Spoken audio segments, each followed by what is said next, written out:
शुभकामनाओं के साथ कि निश्चित तौर पे आप कुटुंबा विधानसभा जीतेंगे। चुनाव 11 नवंबर को होनी है और 11 नवंबर के चुनाव में पंजा छाप पर बटन दबा करके भारी बहुमत से विजयी बनाएंगे। बहुत बहुत धन्यवाद। राजेश कुमार जो है यहाँ के प्रदेश अध्यक्ष है कांग्रेस पार्टी कुटुम्बागढ़ है। कुटुम्बागढ़ में जिस तरह से राहुल गांधी हैं उनको। नमस्कार, मैं अविनाश कुमार, आप देख रहे हैं ताज़ा समाचार। अभी हम कुटुम्बागढ़ से आपको ग्राउंड रिपोर्टिंग आपको दिखाने का प्रयास करेंगे। यहाँ पे राहुल गांधी जी का सभा था और हमारे पीछे जो मंच है वहाँ पर दिखाएंगे कि राहुल गांधी जी इसी मंच पर अभी आए थे और भाषण दिए। और हमारे यहाँ पे देखिए बहुत बड़े बड़े लीडर यहाँ पे पहुँचे हुए हैं और कुटुम्बा विधानसभा के जो प्रत्याशी हैं राजेश राम जी, उनके पक्ष पर, और नवीनगर विधानसभा का प्रत्याशी जो है अमन चंद्रवंशी जी, काफ़ी उनको लेकर यहाँ पे सभा किया गया हुआ था और यहाँ पे काफ़ी भीड़ आपको दिखाने का प्रयास करेंगे। कैमरामैन को बोलें किधर दिखाएं। और हमारे बीच कुछ यहाँ पे हैं मुखिया जी, तो उनसे भी हम जुड़ते हैं और बातचीत करते हैं। आपका भी बहुत सभा में क्या मांग आप रखते हैं?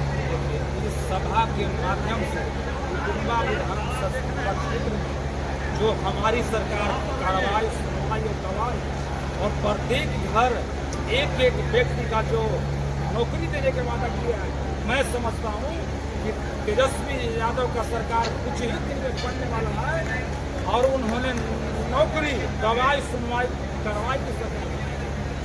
कुटुम्बा विधानसभा के प्रत्याशी राजेश राम जी हैं, उनको आप किस तरह से देखते हैं? कुटुम्बा विधानसभा के राजेश कुमार नहीं, पूरे कुटुम्बा विधानसभा का एक प्रदेश अध्यक्ष के माध्यम से और बन करके एक संदेश देने के कार्य किया है कि पूरे बिहार में कुटुम्बा एक क्रांतिकारी धरती है और क्रांतिकारी धरती के हमारे कुटुम्बा विधायक उप मुख्यमंत्री बनेंगे। ऐसा आप क्यों बोल रहे हैं दावेदारी से मुख्यमंत्री बने? ऐसा इसलिए बोल रहे हैं कि जो मेरा कुटुम्बा का सीट है ये सुरक्षित है और हमारे नेता प्रोटोकॉल के माध्यम से उन्होंने कहने के काम किया है कि जब हमारी सरकार बनती है एक दलित का बेटा का मैं हमारे चैनल के माध्यम से आपको संदेश देना चाहेंगे? आपके चैनल के माध्यम से मैं संदेश देना चाहूँगा कि पूरे कुटुम्बा विधानसभा के एक एक कार्यकर्ता और पूरे बिहार की जनता महागठबंधन के वोट दे और कार्रवाई और सुनवाई की सरकार। मेरा नाम मंजीत कुमार यादव होगा, मैं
ऐसी धरती पर इस देश के अंदर प्रधानमंत्री हमारे द्वारा जूम नहीं होता है, कहाँ जूम हो रहा है?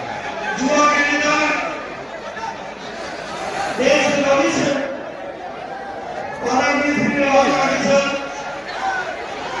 इस प्रदेश के और अपने कुटुंबा विधानसभा के हमारे बड़े भाई कांग्रेस प्रत्याशी आदरणीय श्री आदेश राम जी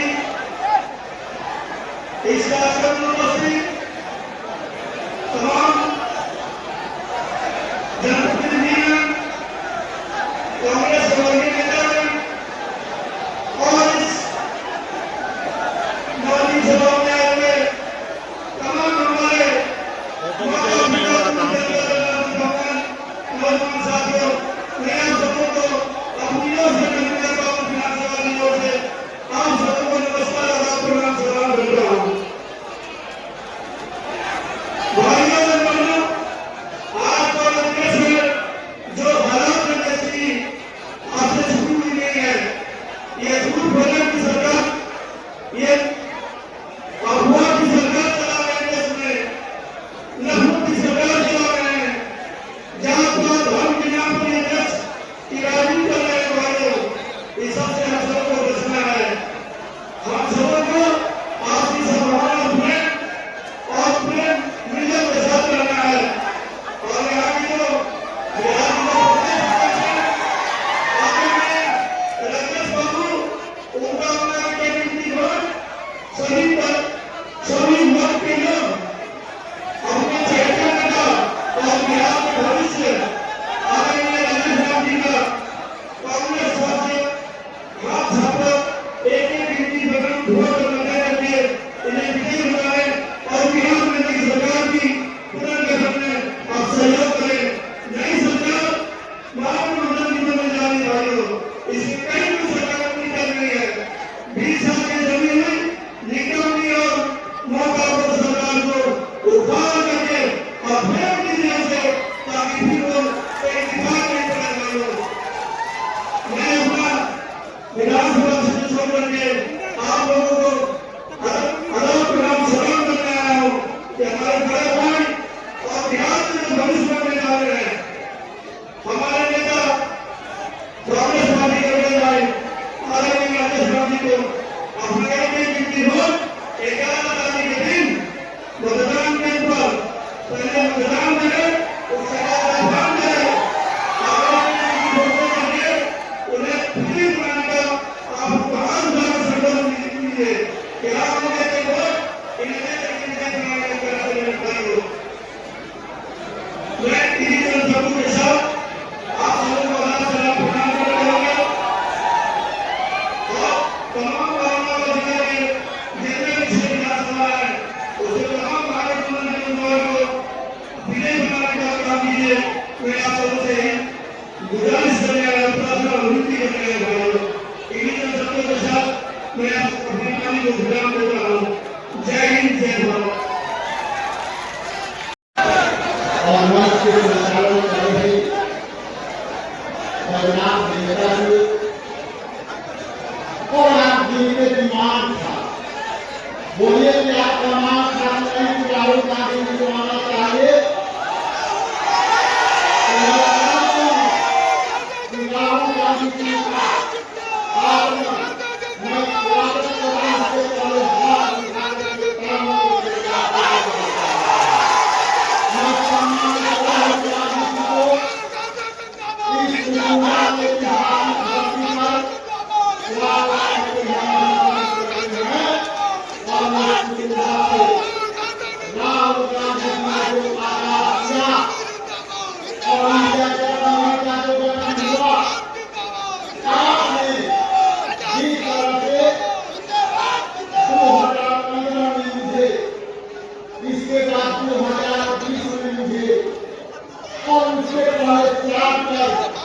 मेरे पिताजी ने उस सलाम जी को समर्थन दिया और आज कुटुंबा हमारा किसान सवाल नहीं, आप हमारे दिल के धड़कन हो और उस धड़कन के लिए आपको ये बात है कि जब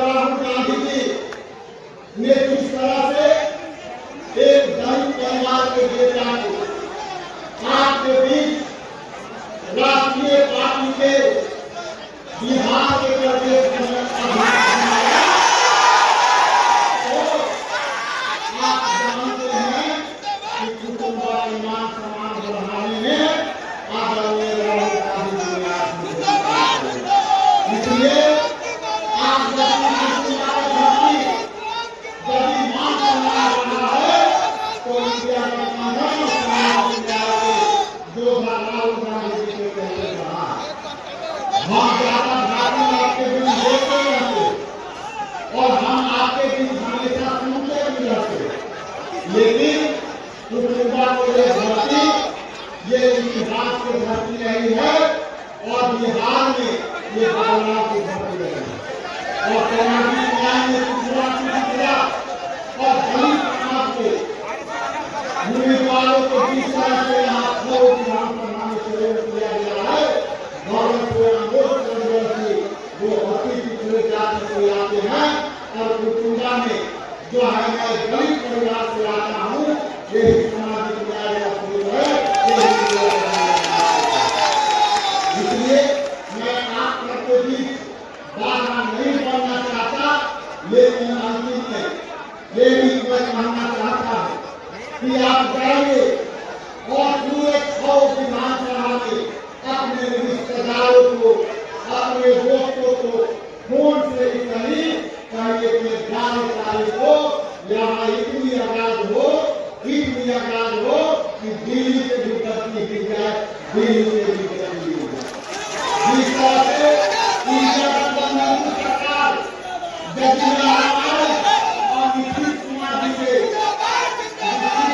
सरकार जैसे हमारे गई तो मानिए कि केंद्र में भी सरकार जाएगी, केंद्र में भी सरकार जाएगी। इसलिए आप सबको पुनः धन्यवाद और इतनी कम सरकारी इतनी बड़ी संख्या में आप लोग आए और राहुल गांधी जी के बातों को सुनने के लिए आए और ये आपने जो मांग रखा था राहुल गांधी जी ने आपकी मांग रख ली और आपकी प्रति अपनी संवेदना प्रकट की है। इसलिए हाथ उठा के आप जो है एक बार समर्थन दीजिए। राहुल गांधी, राहुल गांधी। बहुत बहुत धन्यवाद। इंडिया गठबंधन जिंदाबाद। जय भीम, जय भीम, जय भीम।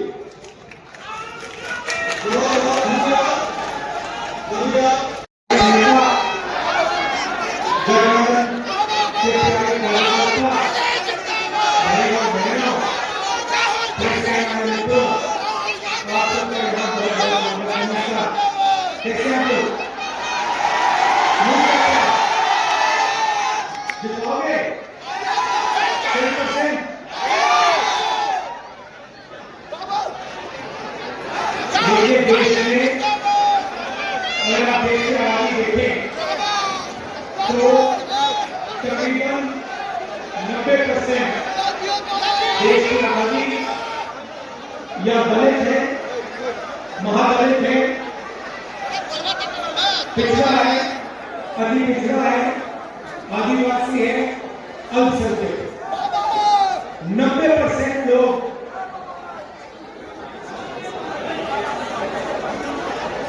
इन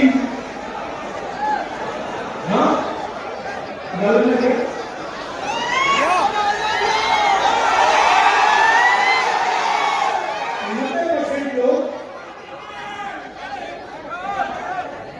समाज के अति पिछड़ा दलित आदिवासी से आते हैं। मगर अगर आप देश में देखें तो मैं 2-3 उदाहरण देता हूँ। अगर आप हिंदुस्तान की सबसे बड़ी कंपनियों को देखें, कॉर्पोरेट मीडिया को देखें, अदानी अंबानी जैसी कंपनियां हैं, 500 सबसे बड़ी कंपनी की एवरेज निकाली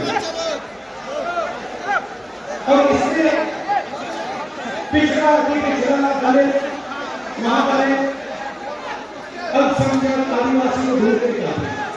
आपको कोई मिलेगा, आपको एक नहीं मिलेगा। सारे के सारे 10% आबादी में से आते हैं। सारा बैंक का धन उनको जाता है, सारी नौकरियां उनको जाती है,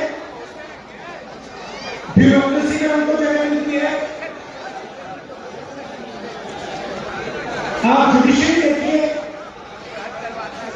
वहां भी उनको सब मिलता है। सेना में उनका कंट्रोल